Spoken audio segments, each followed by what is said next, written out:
hari ini. Siapa? Siapa? Gimana kabarnya Bapak Ibu? Gimana nilai sudah keluar? Yomol, aman? Hmm. Aman, Pak. Ya, sepertinya lemes ya. Apa nilainya kurang memuaskan kali ya?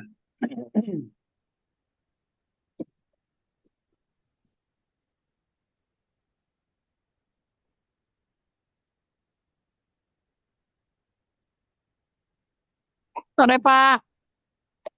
Ya, sore Bu. Oke, kita langsung mulai ya Bapak Ibu. Kita masuk materi. Kalau di RPS yang saya dapat sih ini materi ke-6 ya.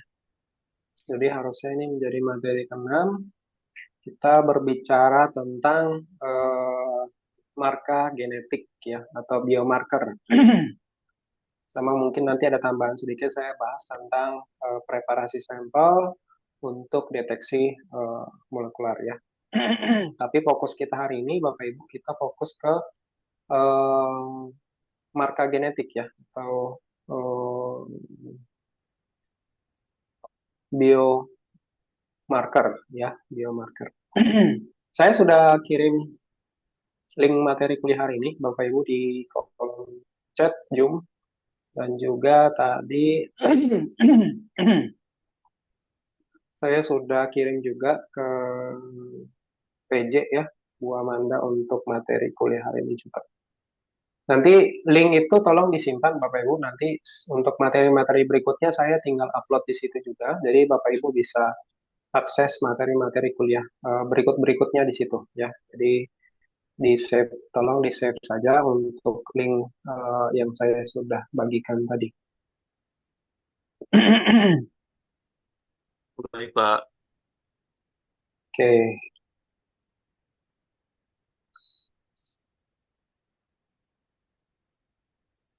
saya coba buka materi yang pertama ya.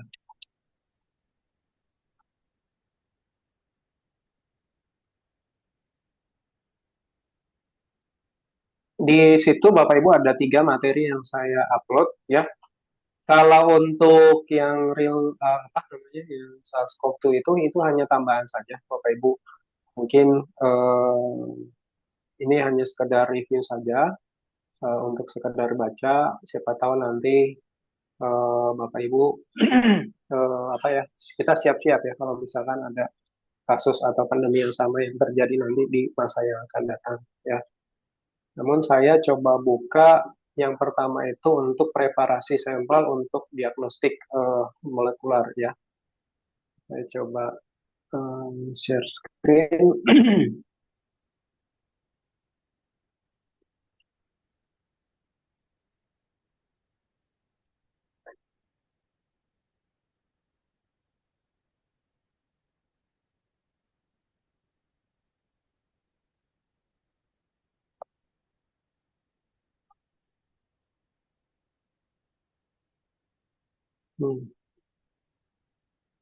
Kok tidak keluar ya?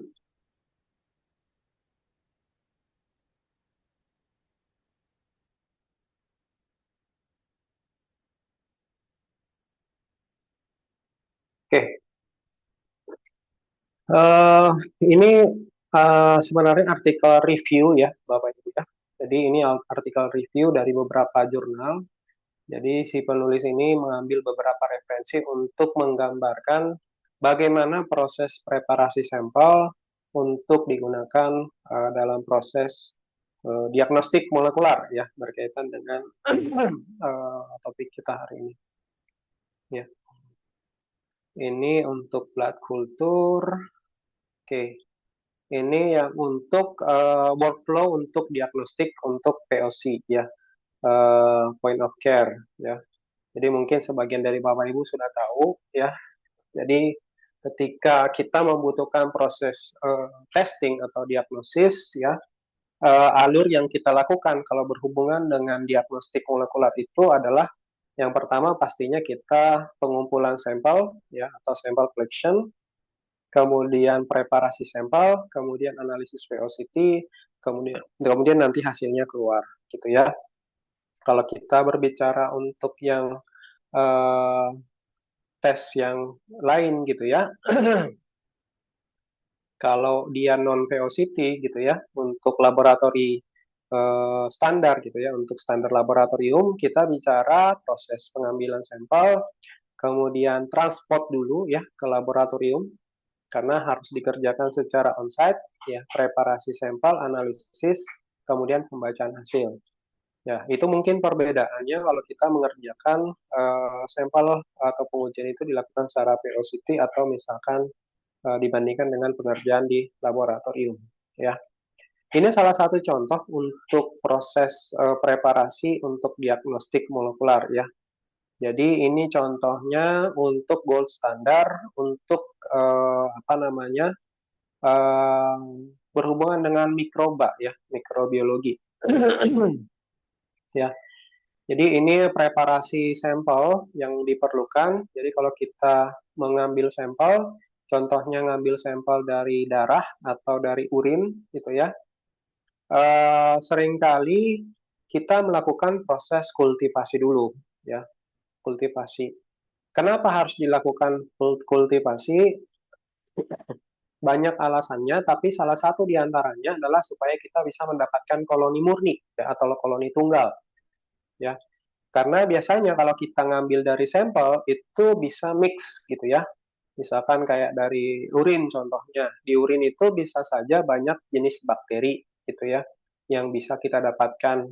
Namun belum tentu semua bakteri itu merupakan bakteri-bakteri yang patogen ya. Jadi kita harus bisa memilah gitu ya, bakteri-bakteri yang kita dapatkan itu bakteri mana yang perlu kita lakukan diagnosis ya. Makanya dilakukanlah kultur.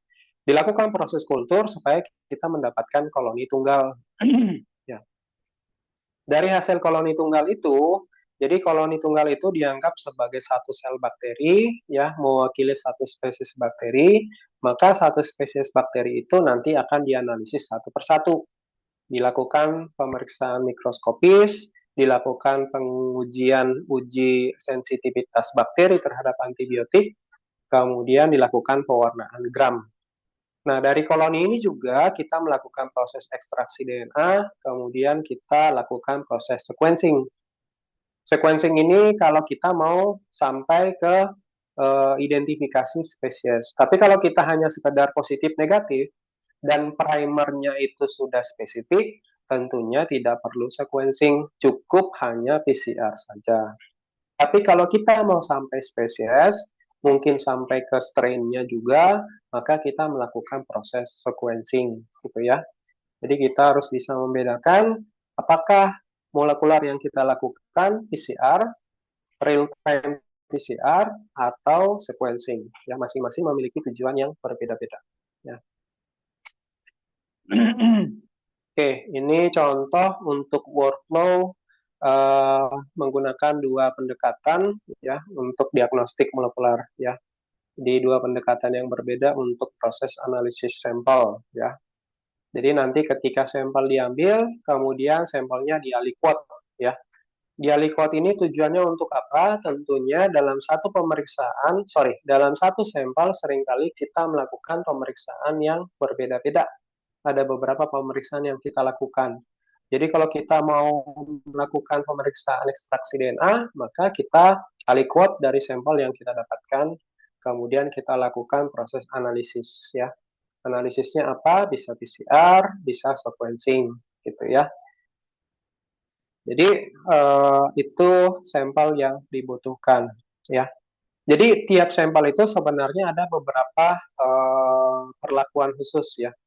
Ya, Bapak Ibu ya, tergantung kita tujuan pemeriksaannya apa ya. Mungkin sebelumnya di biomol kita sudah pernah bahas contohnya. Kalau kita mau mengambil DNA dari sel leukosit, tentunya ada preparasi, ada proses lisis yang perlu kita lakukan terhadap sel darah merah gitu ya. Jadi sel darah merahnya dilisiskan dulu supaya kita mendapatkan hanya sel leukositnya saja. Hal itu juga berlaku misalkan untuk urin contoh.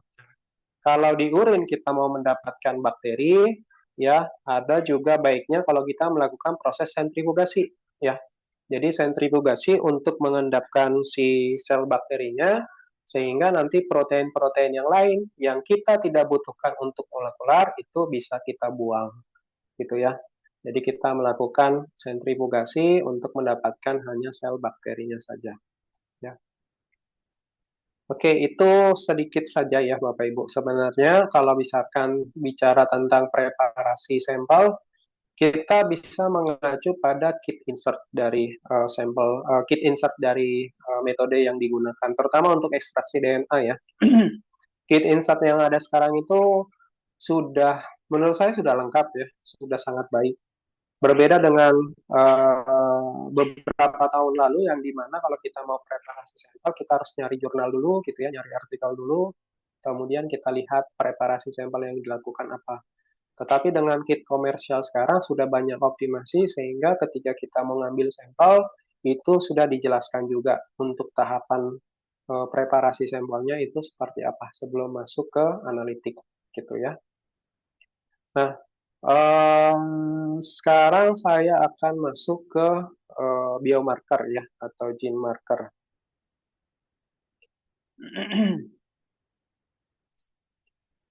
Oke, genetic marker ya, biomarker ya sama ya Bapak Ibu ya. Kalau kita istilah yang kita gunakan gene marker berarti itu penanda gen ya. Ada juga nanti istilahnya genetic marker. Bisa juga istilahnya biomarker. Ada juga istilahnya penanda genetik ya. Istilahnya itu sama-sama saja Bapak Ibu ya. Jadi gene marker, genetic marker itu sama ya. Kalau kita berbicara tentang marker gen ya, tentunya ada dua konteks yang harus kita lihat ya. Jadi kalau kita berbicara tentang biologi nuklir ya atau biologi inti ya dan juga biologi molekular, berbicara tentang marker gen itu adalah gen yang digunakan untuk mendeterminasi ya apakah asam nukleat itu sudah berhasil dimasukkan ke dalam organisme. Ini dalam konteks rekayasa genetika ya, Bapak Ibu, teknik cloning ya, dalam rekayasa genetik ya. Jadi ada dua sub tipe dalam marker itu, ada marker untuk apa namanya pemilihan dan ada marker untuk screening ya. Mungkin saya tidak akan perlu menjelaskan di sini karena kita tidak terlalu mendalam di rekayasa genetik ya. Kalau kita berbicara tentang metagenomik sama filogenetik, jadi marker genetik itu adalah grup dari gen yang digunakan untuk melihat hubungan antar garis taksonomi. Ini kalau misalkan Bapak Ibu nanti sudah mengarah ke apa namanya phylogenetic tree ya. Saya lupa ya kalau di semester ini ada nggak ya membahas tentang phylogenetic tree. Coba saya lihat ya di RPS. Phylogenetics. Kalau saya sih yang ada di RPS itu desain primer ya. Desain primer. Bioinformatik ya, ini desain primer. Setelah nanti Malditalk, ini ada desain primer. Kemudian untuk filogenetiknya tidak ada ya. Oke. Ya, desain primer ya. Desain primer untuk PCR ya.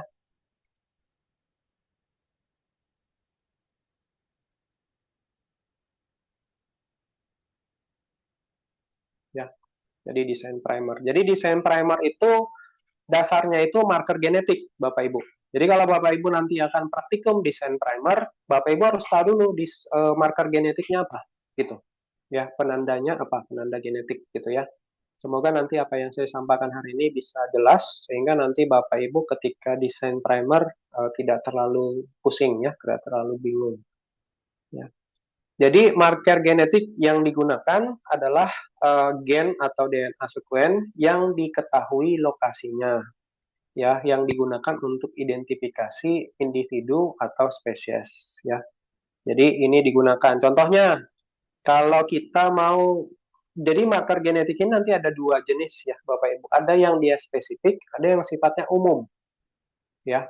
Jadi ada yang sifatnya spesifik, ada yang sifatnya umum. Nah, itu harus dibedakan. Kalau pertanyaannya spesifik, jadi marker genetiknya juga harus spesifik. Jadi kalau umum, contohnya gini Bapak Ibu. Contohnya apa ya? Contohnya itu 16S ya. Saya nggak tahu di antara Bapak Ibu ada yang mengerjakan 16S atau enggak ya. Jadi 16S itu merupakan marka genetik umum. Ya, kenapa dikatakan umum? Karena dengan menggunakan 16S itu semua jenis bakteri itu bisa teramplifikasi, ya. Tetapi hanya bakteri, ya. Parasit, jamur itu tidak bisa terdeteksi oleh 16S itu, ya. Nah, itu namanya marka umum. Jadi marka umum itu ada di semua golongan atau di sebuah grup, ya, gitu. Kalau di kita, misalkan di manusia, kelompok manusia itu atau kelompok hewan gitu ya, kita lihat ada kelompok yang bertulang belakang. Nah, itu namanya tulang belakang itu merupakan marka genetik atau marka umum ya. Nanti ada juga hewan melata ya. Jadi reptil ya. Nah, itu mereka memiliki ciri-ciri genetik yang umum seperti itu ya. Jadi 16S itu merupakan ciri-ciri genetik yang umum untuk bakteri ya. Oke. Terus nanti dilihat variasi ya. Kemudian bisa juga berupa sekuensi yang singkat, yang pendek ya. Oke. Jadi di tahapan mana atau di posisi mana Bapak Ibu kita harus tahu tentang marka genetik. Jadi kalau kita bicara tahapan dalam diagnostik molekuler, itu kan ada preparasi sampel ya, pengambilan sampel, isolasi DNA, ada PCR, kemudian sequencing. Nah, di mana posisi marka genetik? Marka genetik itu posisinya ada di PCR, ya, di PCR. Apa relasinya antara marka genetik dengan PCR? Relasinya adalah di primer atau primer, ya. Jadi primer yang kita gunakan untuk PCR itu dasarnya atau landasannya itu adalah dari marka genetik, ya. Termasuk juga nanti kalau PCR ini mau dilanjutkan ke sequencing, untuk sequencing ini juga dibutuhkan yang namanya primer, ya. Jadi primer itu bukan cuma untuk PCR ya. Untuk PCR dia butuh primer, untuk sequencing juga butuh primer. Bahkan untuk real time PCR ya, real time PCR juga butuh primer ya.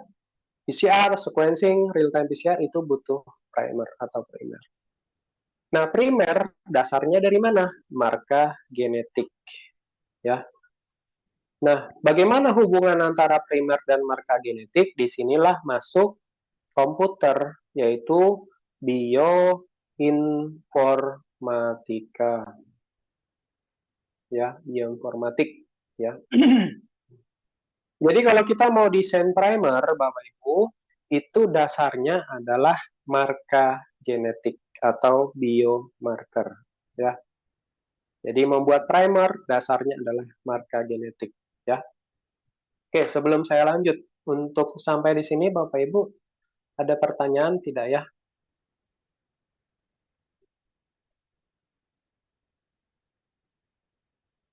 Kira-kira ini pondasi dasarnya dulu nih. Sampai di sini mungkin kita harus kuat dulu di pondasinya. Untuk konsepnya ini, untuk skemanya ini, apakah ada pertanyaan Bapak Ibu? Kira-kira sebelum saya lanjut lebih jauh. Oke, tidak ada ya. Masih bisa mengikuti ya Bapak Ibu. Oke. Oke, ini saya lanjut saja ya. Ini hanya penjelasan tentang marka saja ya. Tentang jadi marka itu ada yang sifatnya genetik, ada yang bentuknya morfologi gitu ya. Jadi ada yang bentuknya genetik, ada yang morfologi. Kalau Bapak Ibu masih ingat mungkin di SMK gitu ya, ada yang genotip, ada yang fenotip gitu ya. Kalau genotip itu berarti yang tertulis di DNA, kalau fenotip itu yang muncul gitu. Jadi contohnya misalkan rambut manusia ada yang keriting, ada yang lurus, ya. Nah, rambut lurus dan rambut keriting itu yang kelihatan itu namanya fenotip. Tetapi yang tertulis di DNA-nya itu adalah genotipnya, ya. Jadi gen rambut keriting dan gen rambut lurus itu tertulis di DNA orang tersebut. Nah, itu namanya genotip, ya. Tapi yang terlihat oleh mata itu adalah fenotip, ya. Oke. Ini biochemical marker, ini saya lanjut saja dulu ya. Oke.